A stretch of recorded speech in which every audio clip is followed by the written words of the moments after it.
어느 비행기의 승객 중 갓난아기를 동반한 부부가 있었다. 그런데 네덜란드에서 미국까지의 긴 비행이었음에도 그 갓난아기는 탄 순간부터 쭉 얌전히 잠만 자는 상태였다. 울기는커녕 손가락 하나 꼼짝하지 않은 것을 이상히 여긴 스튜어디스가 의사에게 보이려고 아기를 안아든 순간 무서운 사건이 발각되었다. 이 젊은 부모님은 사실 부부도 뭣도 아니었고 마약 밀수범이었던 것이다. 그리고 그 방법이란 죽은 갓난아기의 뱃속을 깨끗하게 도려내고 그 속을 마약으로 채워넣는 것.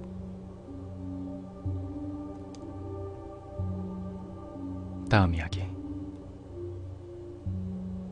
그는 고교생, 선천적으로 심장에 장애를 갖고 있었다. 그리고 열린 연례 행사였던 마라톤 대회. 의사나 가족, 클래스메이트가 모두 만류했음에도 불구하고 그는 출주를 결의했다. 모두와 함께 달리고 싶다. 아니나 다를까, 그는 최하위로 골인했지만 골인 지점에서는 클래스메이트 전원이 그의 완주를 박수로 축하해 주었다.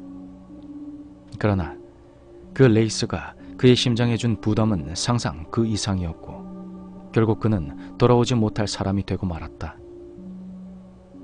문득 그날이 떠오른 나는 그와의 추억이 남아있는 마라톤 대회 사진을 바라보고 있었다. 그리고 그의 골인 순간을 찍은 사진 한 장을 손에 두었다. 웃는 얼굴로 박수를 치면서 그를 축하하는 클래스메이트들.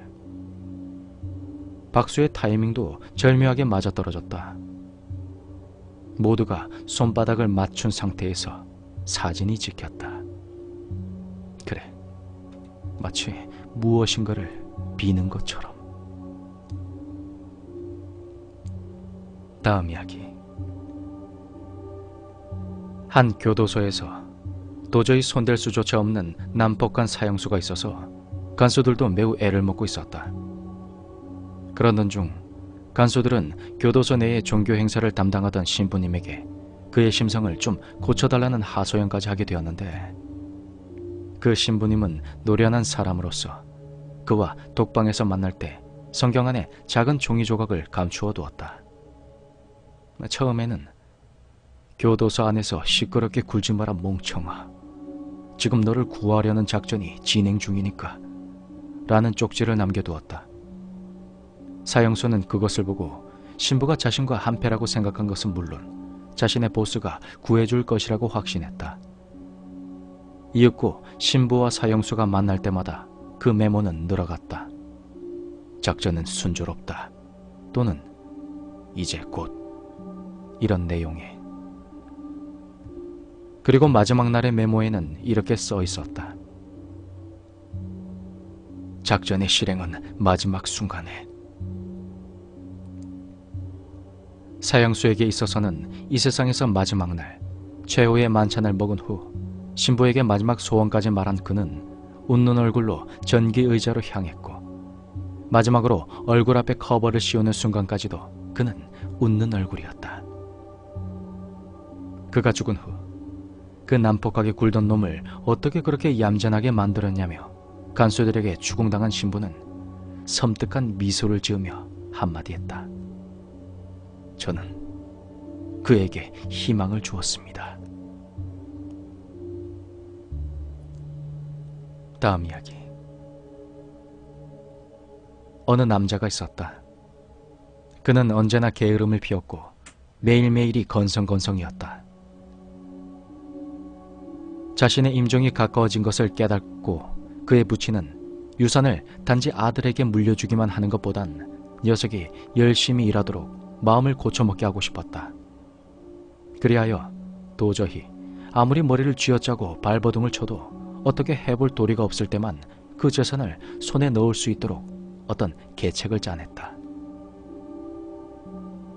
남자는 부친의 임종 후 재산 대신 한 편지와 열쇠만 물려받았다.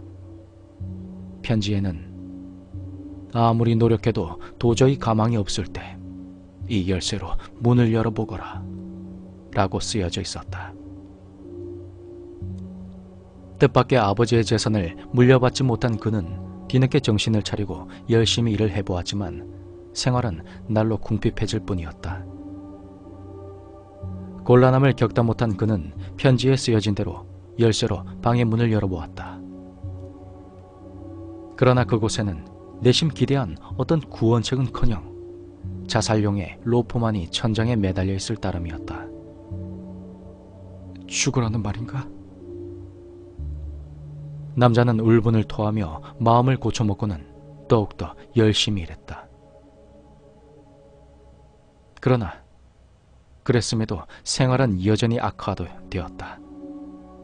남자는 마음속 깊이 절망을 느끼며 그 로프를 떠올리고는 결국 그곳에서 자살을 기도했다.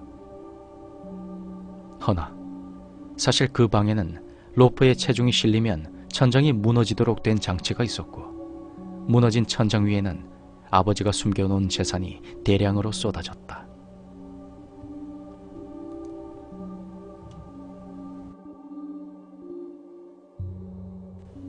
다음 이야기.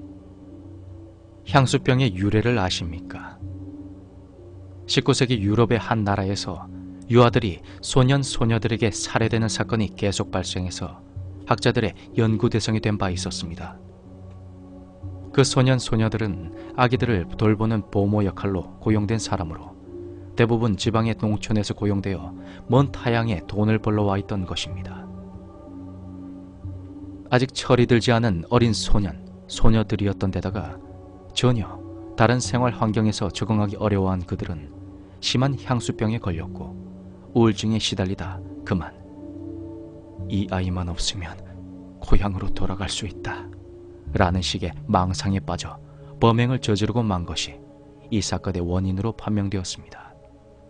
그것이 결국 향수병이라는 개념의 유래가 되었습니다.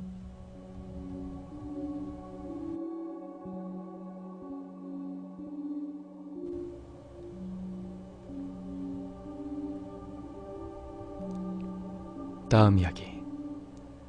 어느 공업 고등학교에서 아크 용접 실습을 할 때 일입니다.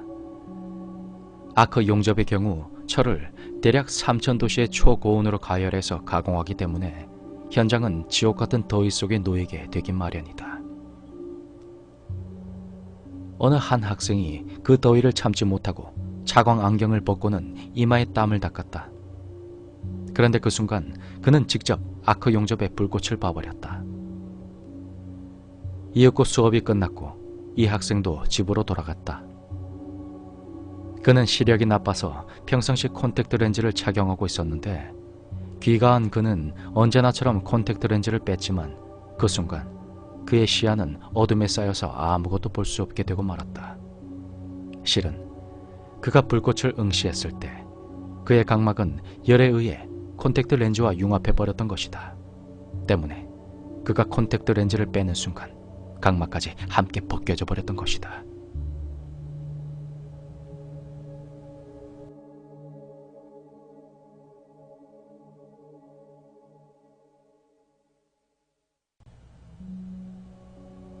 어느 부부가 싸게 매물로 나온 큰 집을 샀다. 가격도 싸고 방도 매우 많은 큰 집에다가 주위 환경도 좋고 해도 잘 드는 더할 나위 없는 멋진 집이었다. 그런데 어느 날 남편이 복도를 걷고 있다 보니 거기에 붉은 크레용이 하나 떨어져 있었다. 그들 부부에게 아이는 없었다. 따라서 집안에 이런 크레용이 있을 턱이 없었다. 이상하다고 생각한 그였지만 어쩌면 전에 살던 사람의 분실물이라고 생각하고는 별 생각 없이 그 크레용을 주워 쓰레기통에 넣었다. 며칠 후 아침에 그가 신문을 가져오려고 복도에 나오자 그날과 같은 장소에 또 붉은 크레용이 떨어져 있었다. 조금 이상하게 생각해서 그것을 아내에게 이야기하자 그녀의 얼굴이 새파래졌다. 자신도 어제 청소를 하다가 그 장소에서 붉은 크레용을 주웠다고. 혹시 모르는 새 근처에 사는 아이라도 몰래 들어왔던 것일까? 그러나 그렇다면 집안 어디인가 낙서라도 있을 법하지 않은가? 크레용만 덩그러니 떨어져 있다면 그건 정말 기분 나쁜 이야기가 아닌가?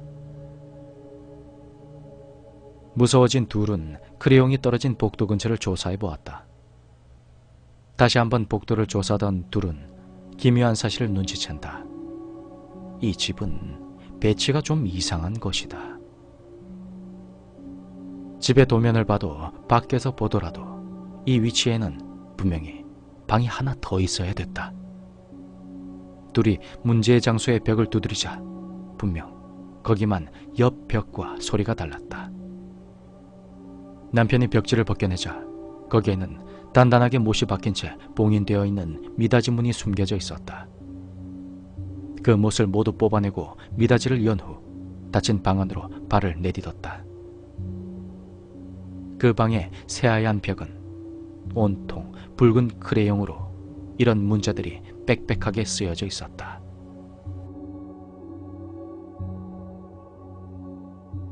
어머니, 어머니, 어머니, 어머니, 어머니, 어머니, 어머니, 어머니.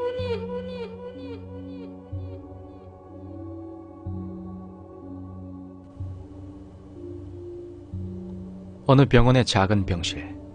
거기에는 침대가 3개 줄지어 있었고 3명의 할머니가 요양 생활을 보내고 있었습니다. 3명 모두 몸을 거의 움직일 수 없는 환자로 하루가 지옥같이 지루했지만 제일 구석의 창가 쪽 할머니는 창문에서 밖을 볼 수가 있었습니다. 하지만 언제나 커튼으로 창문을 가리고 자기 혼자만 빼꼼히 내다볼 뿐 나머지 2명에겐 창밖을 보여주지 않았습니다. 그 할머니는 항상 개하고 산책하고 있는 작은 꼬맹이가 왔어 귀엽구나 또는 아이스크림 가게가 큰 길에 생겼네 하며 마치 자랑이라도 하듯 2명에게 이야기하곤 했습니다. 다른 2명이 아무리 졸라도 절대로 창을 보여주지 않았습니다. 그러던 어느 날 그 할머니가 죽어버렸습니다. 2 할머니는 조금 슬퍼했습니다만 곧바로 그것은 창밖 세계와의 만남이라는 기쁨으로 바뀌었습니다. 침대가 창가 쪽으로 한 개씩 이동되었습니다. 2 할머니는 전에 할머니가 죽기 전 기회가 오면 사이좋게 밖을 내다보기로 약속했습니다. 그러나 창가 쪽의 할머니는 웬일인지 약속을 깨고 예전의 할머니처럼 커튼의 틈새로 혼자만 내다볼 뿐 이웃 할머니에게 창밖을 보여주지 않았고 자랑만 할 뿐이었습니다. 배신당한 할머니는 그녀가 약속을 깬 사실에 참을 수 없는 분노를 느꼈고 몰래 창가의 할머니 머리맡에 언제나 놓여져 있는 발작 진정제를 숨겨버렸습니다. 그날 밤 창가의 할머니는 발작을 일으켰습니다. 필사적으로 더듬더듬 머리맡을 찾았지만 약은 발견되지 않았습니다. 이윽고 그 할머니는 이웃의 할머니를 원망하듯이 무서운 눈으로 노려보며 숨이 끊어졌습니다. 남은 마지막 할머니는 죄책감도 있고 창밖의 경치만을 생각했습니다. 이윽고 할머니는 제일 구석 창가의 침대로 옮겨졌습니다. 자연스럽게 미소가 흘러넘칩니다. 그리고 힘차게 커튼을 열자 거기에는 옆 빌딩의 콘크리트 벽이 모든 시야를 가리고 있을 뿐이었습니다.